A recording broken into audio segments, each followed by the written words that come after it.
Bonjour et bienvenue sur l'espace dédié au site mécaniqueuniverselle.net qui est devant vos yeux. Voilà, aujourd'hui donc nous sommes le mardi 25 avril 2023 et je vais lire une page du site euh, à propos de l'eugénisme du monde néolibéral. Et en fait, c'est un peu en lien avec la découverte que j'ai faite il y a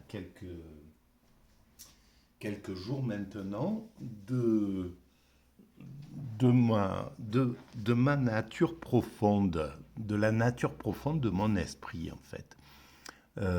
Apparemment, c'est pas encore bien détecté, c'est quelque chose qui a été détecté de façon un peu superficielle, mais j'aurais un petit peu toutes les caractéristiques de l'autisme Asperger. Voilà. Bon, alors on parle aussi de peut-être de HP, etc. Bon, bref, faudra que je creuse un petit peu là-dessus. Mais en fait, ce que je voulais montrer, c'est à travers cette lecture, c'est que euh, il, ça peut engendrer en fait une vision atypique du monde et des réflexions, une façon de réfléchir et d'analyser euh, le monde avec une complexité différente, avec une vision différente. Par exemple, là, ce sont des écrits qui ont 20 et quelques années. Hein.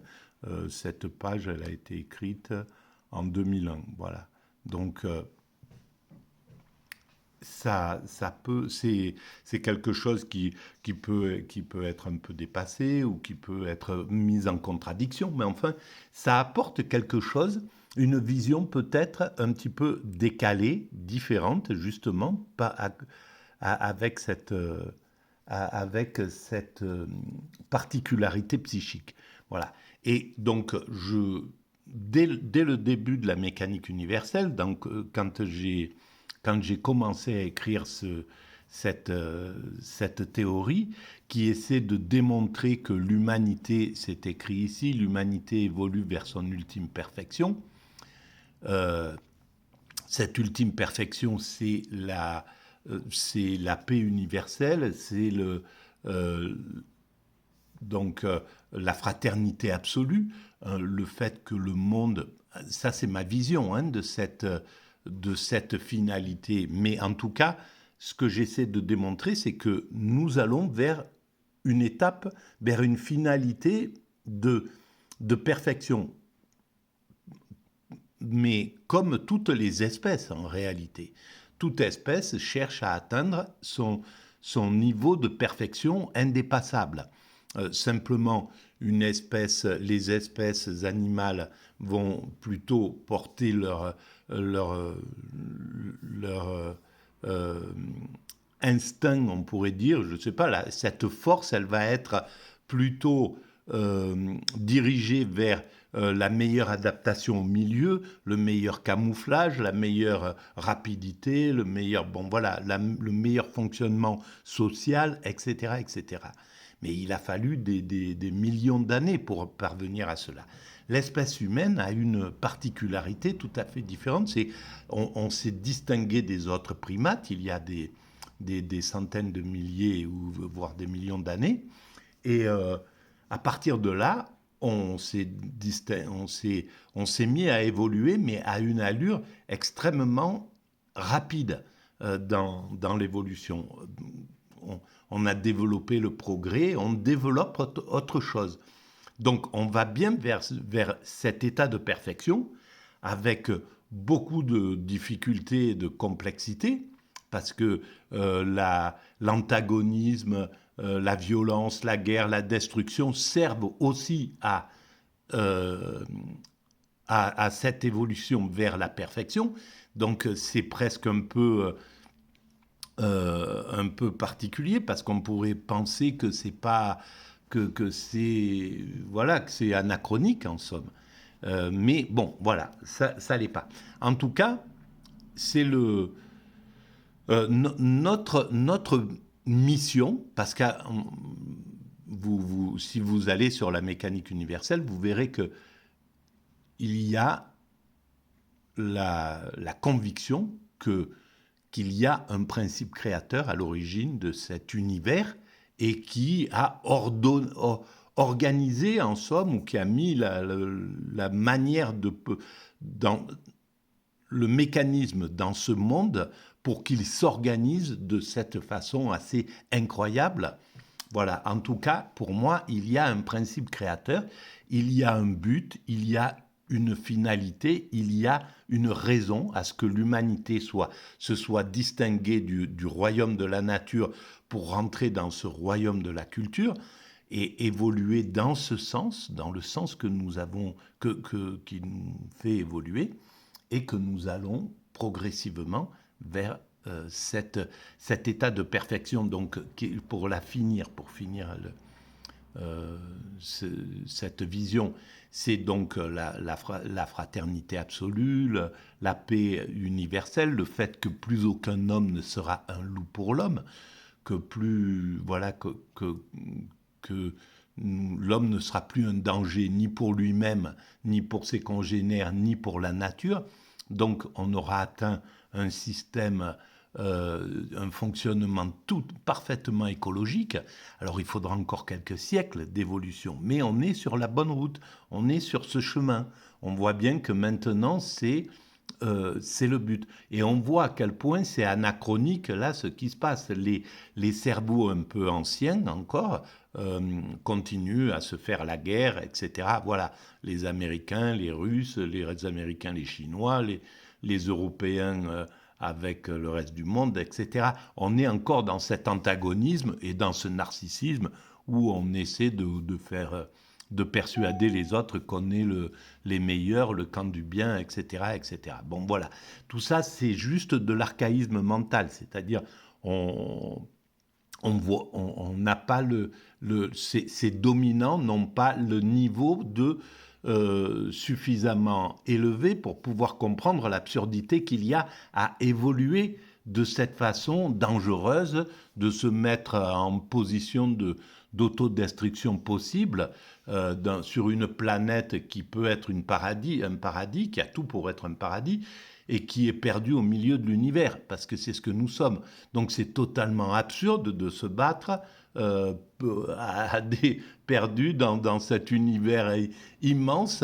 Si on avait un peu de raison, si ces dominants, parce que ce sont ces dominants qui sont archaïques, en définitive, c'est les dominants qui sont à faire évoluer. Et c'est pas pour rien que l'humanité est arrivée à la démocratie, c'est-à-dire la souveraineté du peuple. Parce que en fait, si on était dans une vraie démocratie, ces dominants prendraient monteraient, bien sûr, se hisseraient aux places par leurs compétences, deviendraient président de la République, etc., chef d'État, machin, etc. Tout ça, c'est tout à fait normal, mais pour appliquer les valeurs et la philosophie du peuple. Et le peuple, il n'a pas envie qu'on se mette en danger avec les Russes, voilà, et qu'on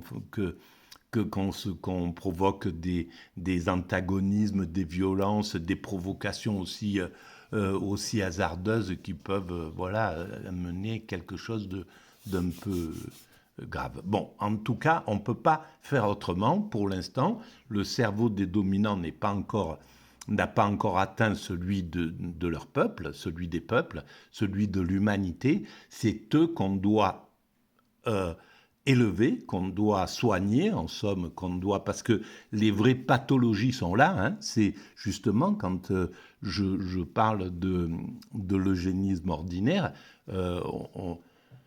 ce qu'ils appellent et ce qu'ils nous conduisent à appeler des handicapés, etc., c'est peut-être les véritables handicapés, c'est des handicapés de l'amour et de la conscience universelle. Ça peut, pour moi, c'est plus proche du handicap dans la société que le trisomique qui saute au cou de tout le monde, qui n'a pas de filtre, qui dit les choses telles qu'il les pense, qui est plein voilà, pour qui c'est l'amour qui est le plus important. Et quand on a bien réfléchi, on se rend compte que c'est ça la réalité, que c'est l'amour, que c'est la fraternité, que c'est voilà, les dernières heures de notre existence ne se rappellent pas de ce que des montres Rolex qu'on a pu s'acheter, de tout ce qu'on a accumulé, du pouvoir qu'on a eu, de qui on a soumis, qui on a dominé, même si on a réussi en tant que chef d'État à soumettre l'autre chef d'État voisin, etc. Tout ça, ça tient pas. Ce qui reste, c'est juste ce qu'on a fait de bien et, euh, et l'amour qu'on a distribué et qu'on a reçu. Voilà.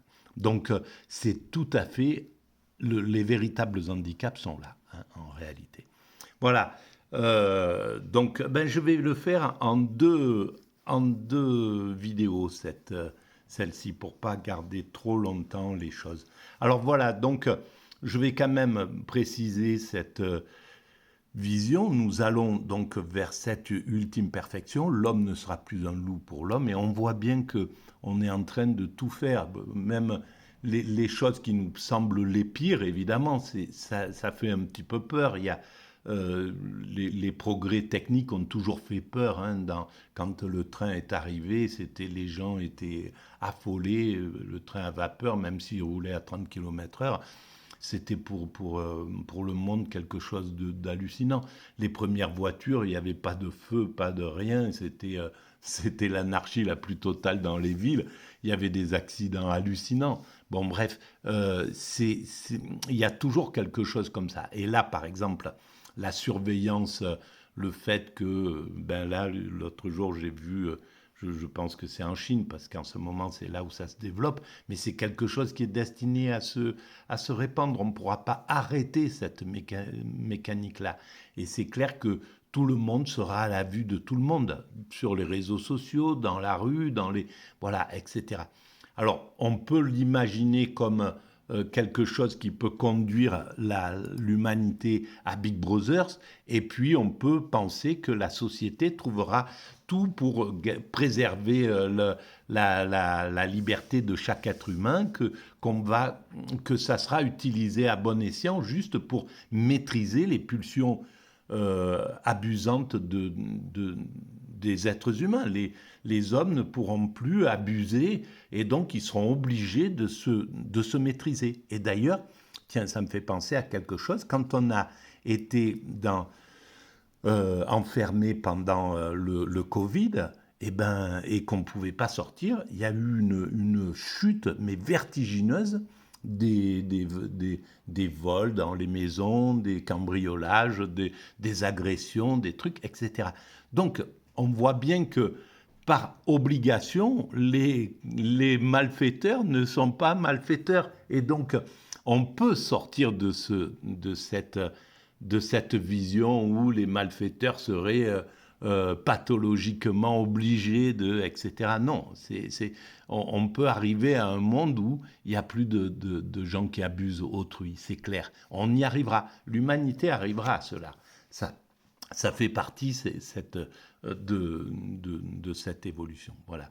Et cette évolution, c'est pour ça que je pense qu'il y a du divin, qu'il y a un principe créateur à l'origine de cet univers, et qu'il a les valeurs dont toutes les religions lui attribuent, c'est-à-dire une essence d'amour, l'amour absolu. Dieu, ça serait cet amour absolu, et c'est pas pour rien que la finalité, l'humanité va vers son ultime perfection. Cette ultime perfection, c'est l'extase. Et l'extase, c'est la fusion avec le tout, avec la création. Et le divin, c'est la création dans son ensemble. Donc on va vers la rencontre avec le divin, la fusion avec le divin, l'osmose avec le divin. Voilà, je vous remercie, et puis à tout de suite.